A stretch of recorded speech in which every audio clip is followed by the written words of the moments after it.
Hello, and welcome to BattleTech Faction Briefings.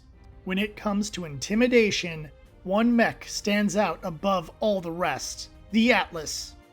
But a close second is the Marauder, a big bad heavy mech that only got better when the Wolf's Dragoons developed the Marauder 2. This time, we will be looking at a mercenary unit that exclusively used Marauders and Marauder 2s, Miller's Marauders, later known as Barber's Marauder 2s. The insignia of Miller's Marauders is a white square with a purple circle, a triangle, with a gray machine in the middle. It's a very simple design that doesn't really stand out amongst other mercenary forces. The insignia of Barber's Marauder 2s is a Roman numeral 2 in a dark green triangle. The design is a little more striking, but like the parent unit, it is a simple design because a Marauder 2 can speak for itself. The insignia is placed on the left torso and right arm PPC of the battle mech. As for paint, the Marauders use a flat dark green paint scheme. Like the insignia, it is simple and it makes it very easy for a mech commander to paint up if they want to add a group of Marauder-themed mercenaries to their tabletop. There isn't any fiction based on this unit, and due to the unseen issue, they have limited entries in sourcebooks. However, if you prefer to skip spoilers, then go to the time listed. The starting point of the unit is vague, but odds are Miller's Marauders started at some point during the Third Succession War. Since the Marauder isn't a cheap machine, either the Miller family was very rich, or, more likely, they were soldiers who abandoned their military unit in order to start a mercenary company. The first noted contract was in 3016 with the Lyran Commonwealth. They were brought in to replace the 12th Star Guards, who left after serving with the Lyrans for decades. Miller's Marauders served as border guards for the Lyrans over the course of 8 years. Their next contract was with the Federated Sons. At this point, they had grown to a 2-battalion force, giving them quite a bit of firepower.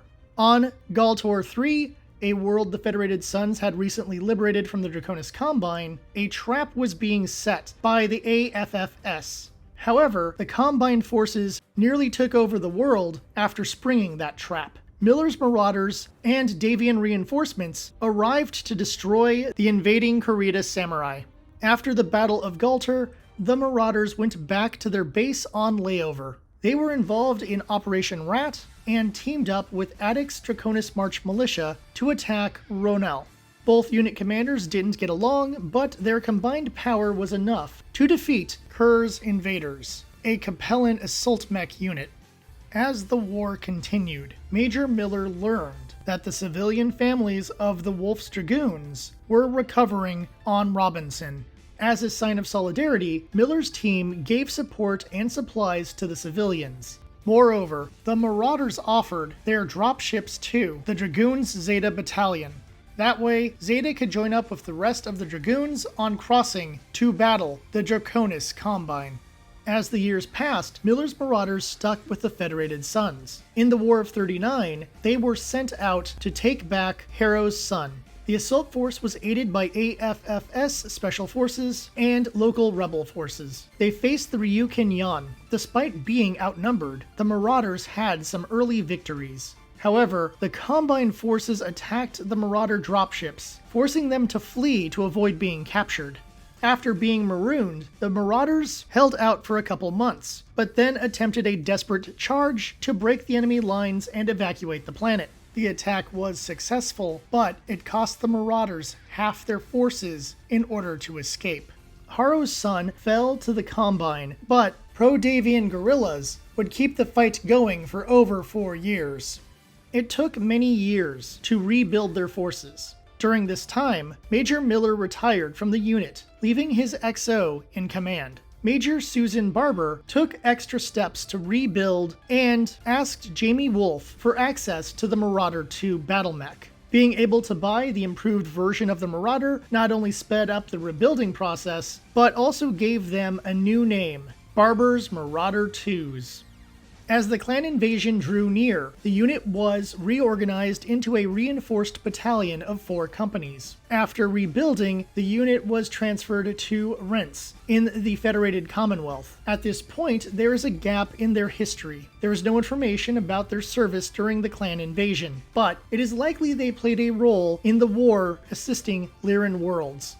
In 3052, the Marauder 2s were transferred to Tomans on the border of the Jade Falcon occupation zone.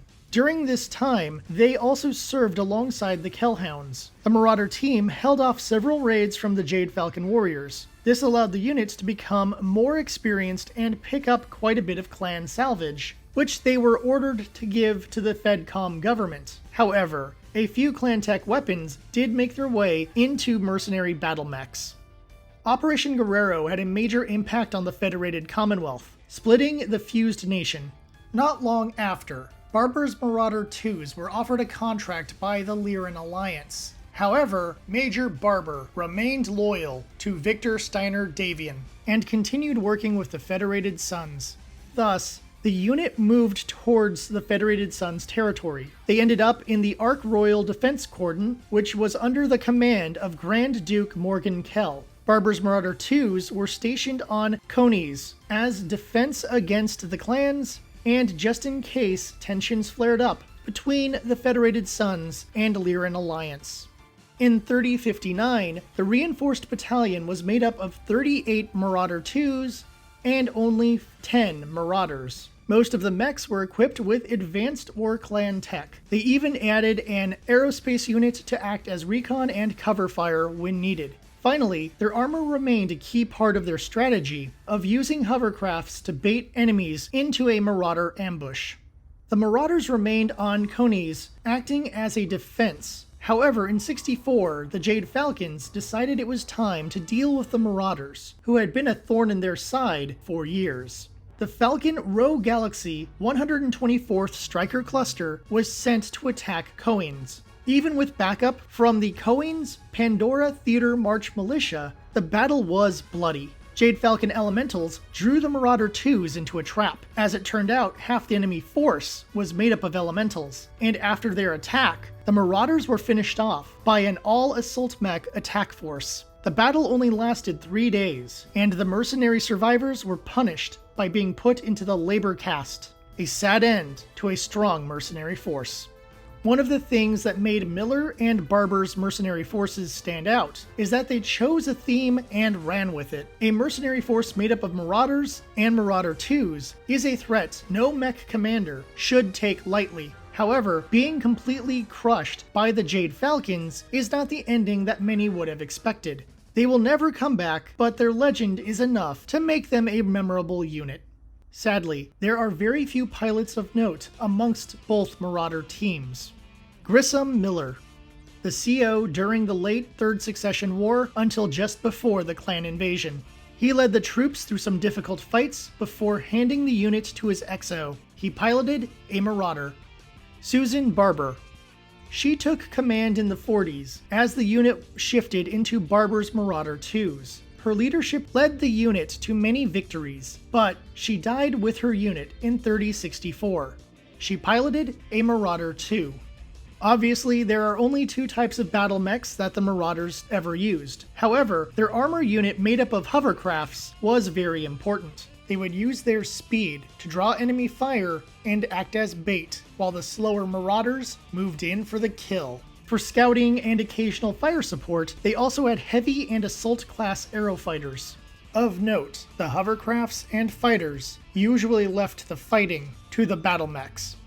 There are several sourcebooks that reference both Marauder teams and discuss some of their battles, but the Marauders tends to be a quick notation in many sourcebooks.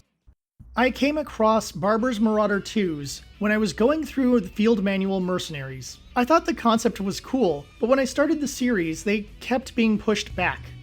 I'm glad I covered them despite the major gaps in their history. It would have been nice if Combat Manual Mercenaries had filled in those gaps, even if we don't know about their exact origins or what they were doing during the clan invasion. There is still enough story to make the unit stand out.